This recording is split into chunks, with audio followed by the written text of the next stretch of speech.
नमस्कार विद्यार्थी मित्रांनो, मी प्राध्यापक सतीश शिंदे सर. ज्ञानदीप अकॅडमी अंबेजोगाईच्या यूट्यूब चॅनलवरती आपल्या सर्वांचं मनापासून स्वागत करतो. मित्रांनो, कालच्या व्हिडिओमध्ये आपण नदी प्रणाली कशाला म्हणतात, नदी कशाला म्हणतात या गोष्टीवर चर्चा केलेली होती. आणि जो कंपल्सरी एक प्रश्न ज्या घटकावर आपल्या परीक्षेला येत असतो, तसाच आज आपण एक नवीन घटक, नवीन विषय घेऊन आपल्यासमोर येत आहोत. आणि याच्यावरती कंपल्सरी सरळ सेवा असेल, कंबाईन असेल, कुठलीही परीक्षा असेल, त्या परीक्षेला हमखास प्रश्न विचारला जातो.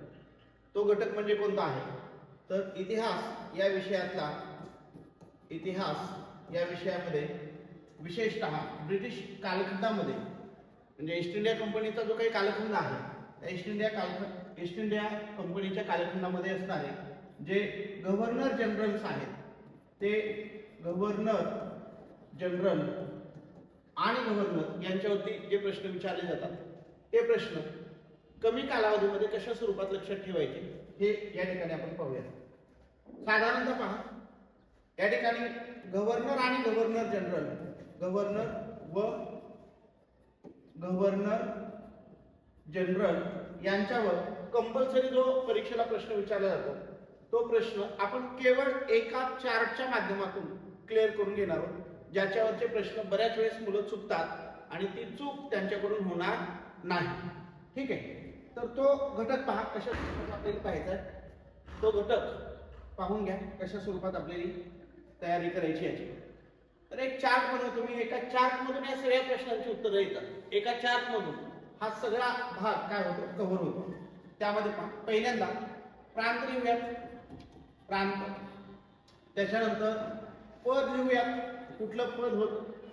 आणि त्याच्यानंतर पहिले कोण आणि शेवटचे कोण, शेवटचे कोण.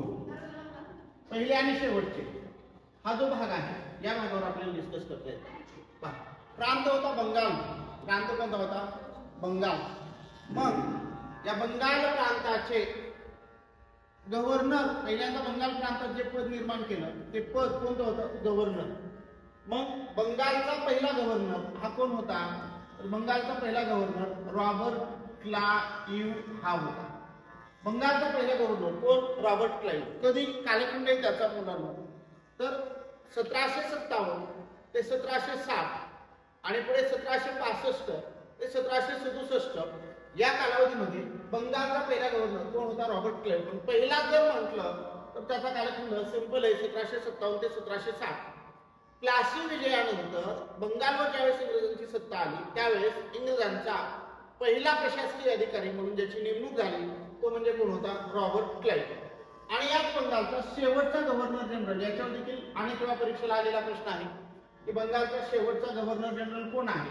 तर बंगालचा शेवटचा गव्हर्नर जनरल हा वॉरन हेस्टिंग्ज आहे. बंगालचा शेवटचा गव्हर्नर जनरल कोण आहे, वॉरन हेस्टिंग्ज हा बंगालचा शेवटचा गव्हर्नर आहे. लक्षात असू, बंगालचा पहिला गव्हर्नर रॉबर्ट क्लाइव्ह आणि बंगालचा शेवटचा गव्हर्नर कोण आहे, वॉरन हेस्टिंग्ज. तुम्हाला दोन प्रश्न परीक्षेला येतात, बंगालचा पहिला गव्हर्नर कोण, बंगालचा शेवटचा गव्हर्नर कोण. एक झालं.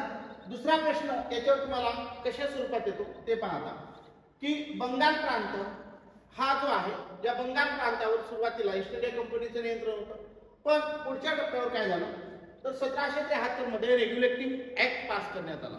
आणि 1773च्या रेग्युलेटिंग ऍक्टनुसार कंपनीवर, भारतातली जी काही कंपनीची सत्ता होती त्याच्यावर नियंत्रण प्रस्थापित झालं. ते कोणाचं, तर ते नियंत्रण प्रस्थापित झालं हे ब्रिटिश पार्लमेंटचं.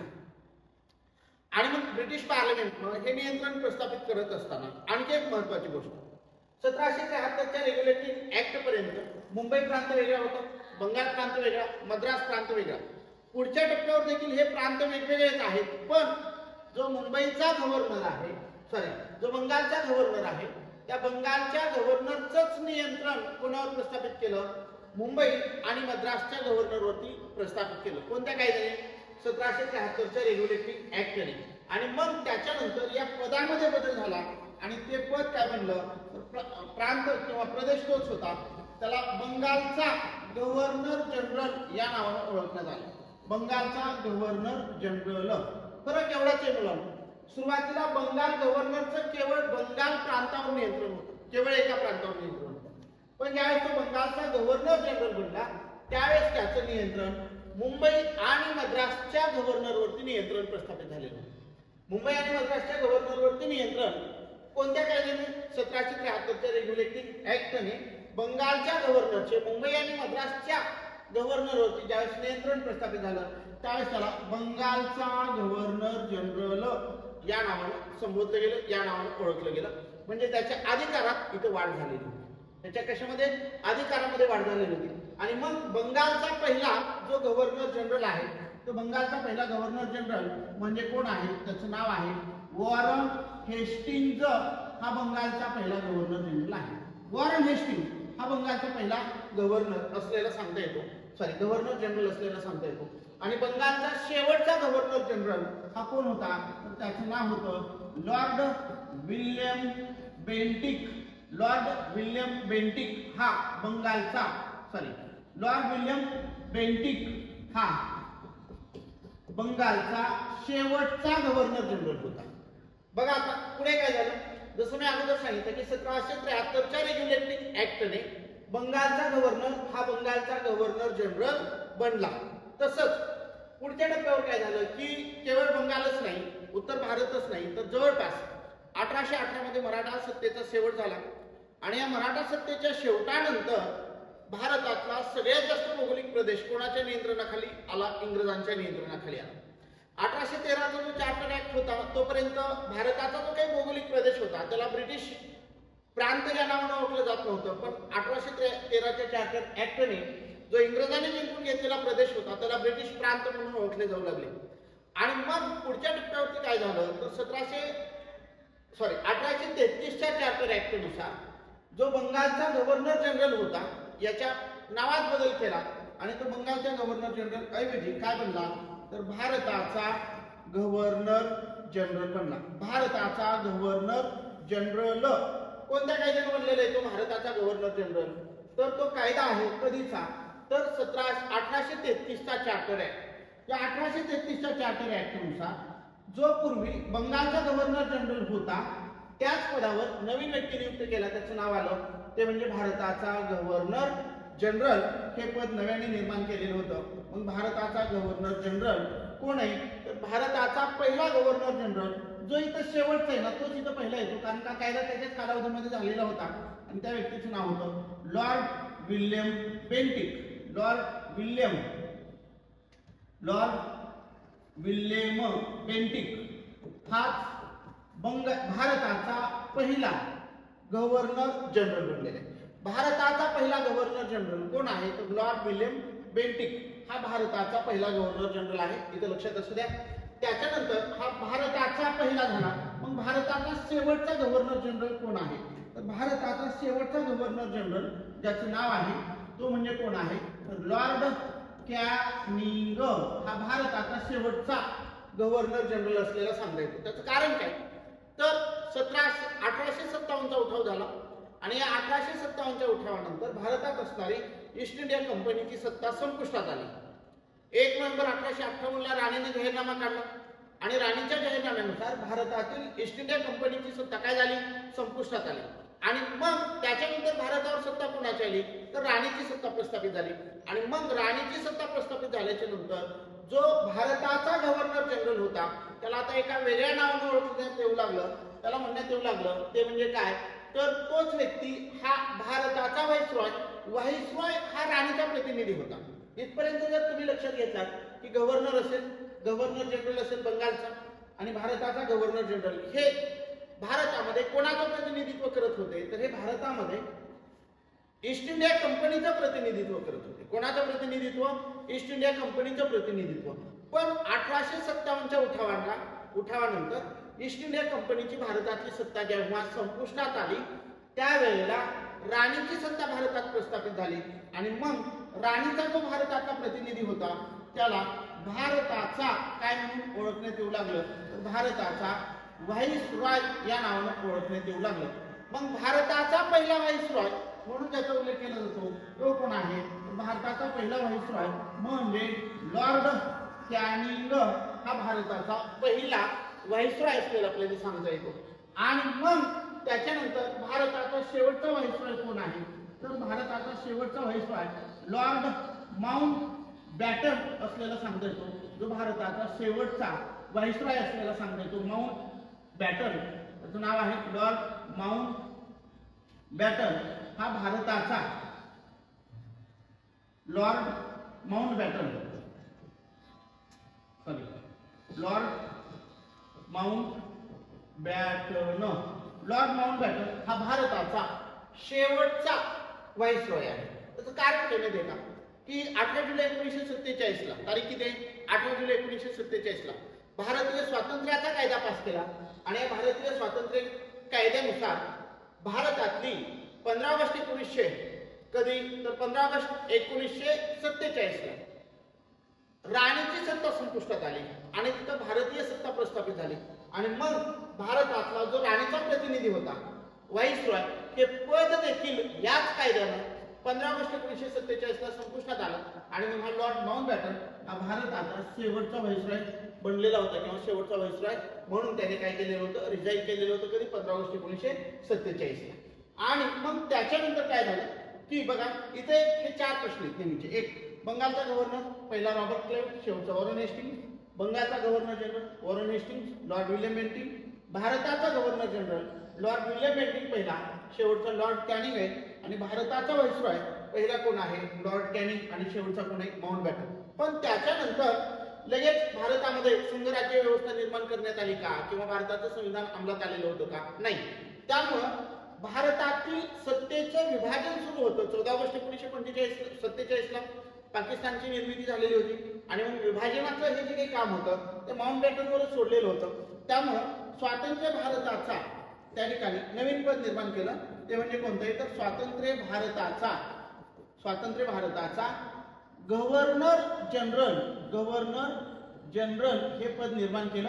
आणि मग स्वातंत्र्य भारताचा पहिला गव्हर्नर जनरल कोण बनला, तर स्वातंत्र्य भारताचा पहिला गव्हर्नर जनरल हा लॉर्ड माउंट बॅटनच होता. स्वातंत्र्य भारताचा पहिला गव्हर्नर जनरल कोण होता, लॉर्ड माउंट बॅटन हाच होता.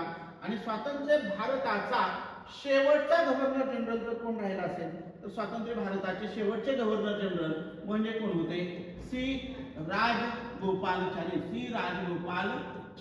हे स्वातंत्र्य भारताचे शेवटचे गव्हर्नर जनरल आहेत.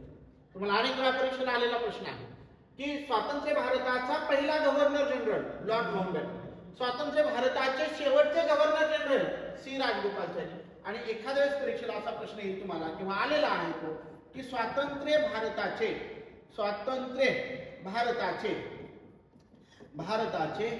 पहिले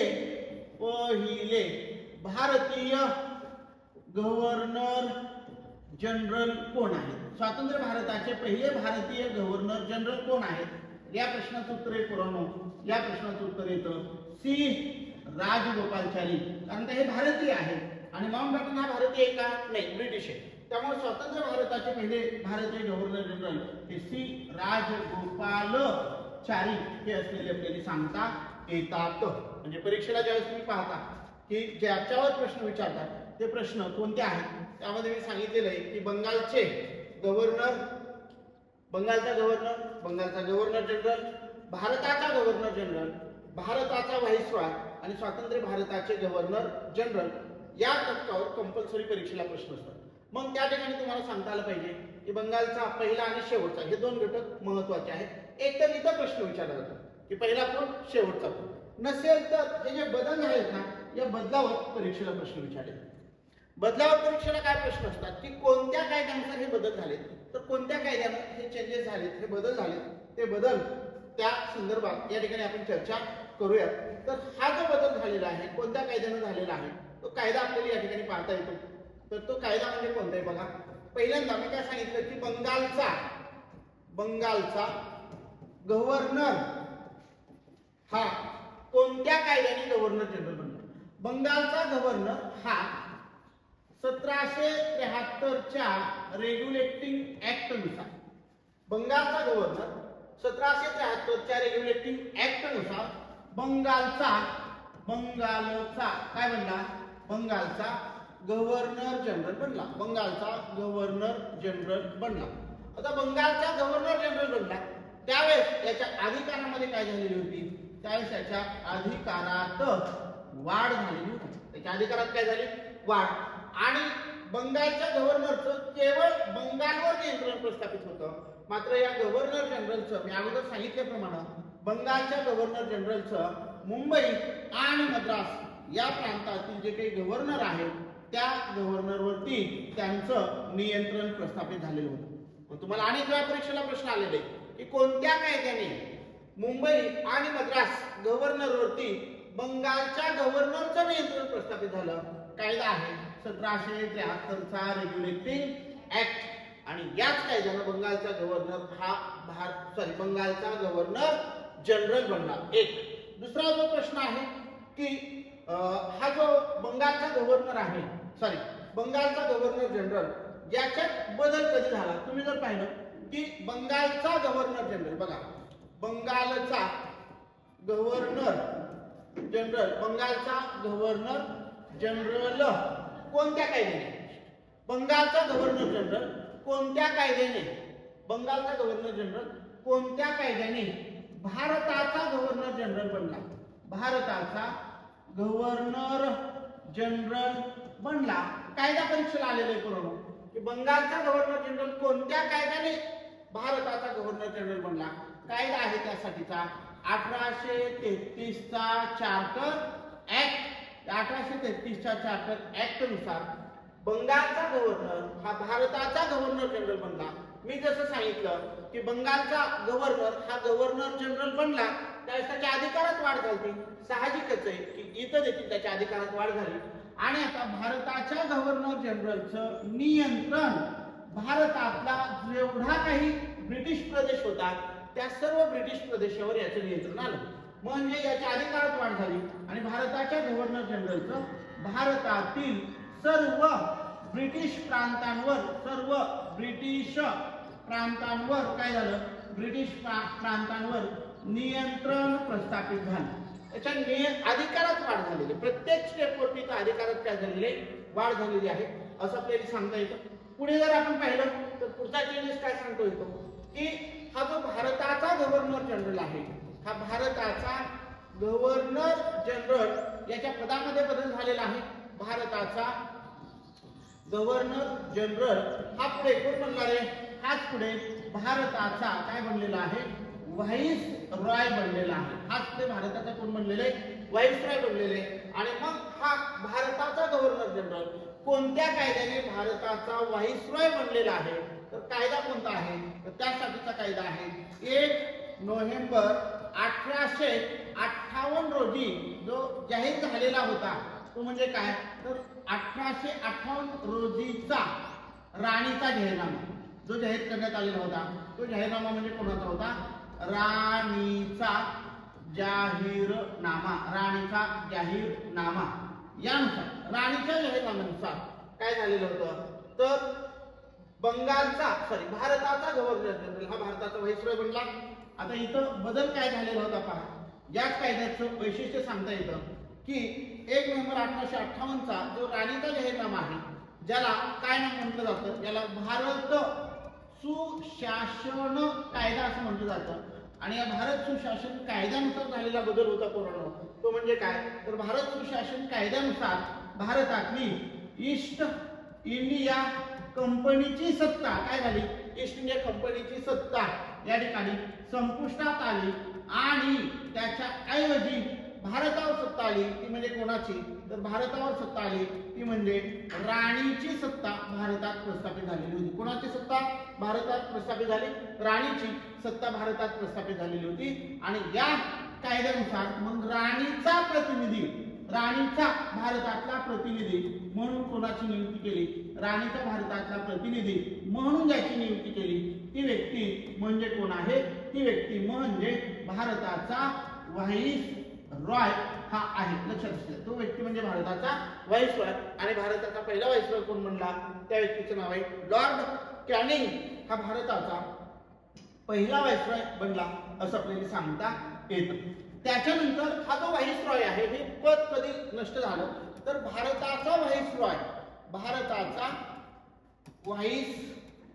रॉय हे पद कधी नष्ट झालं किंवा कोणत्या कायद्याने नष्ट झालं, तर भारताचा व्हाईसरॉय हे जे पद आहे ज्या कायद्याने नष्ट झालं तो, आणि याच्या ऐवजी पुन्हा तो काय बनला, तर भारताचा कोण बनला, गव्हर्नर जनरल बनला. पण आता गव्हर्नर जनरल बनत असताना तो केवळ भारताचा नव्हता, तर स्वातंत्र्य भारताचा गव्हर्नर जनरल बनलेला होता. आणि मग त्यासाठी जो कायदा पास केलेला होता, कायदा आहे 18 जुलै 1947 चा भारतीय स्वातंत्र्याचा कायदा.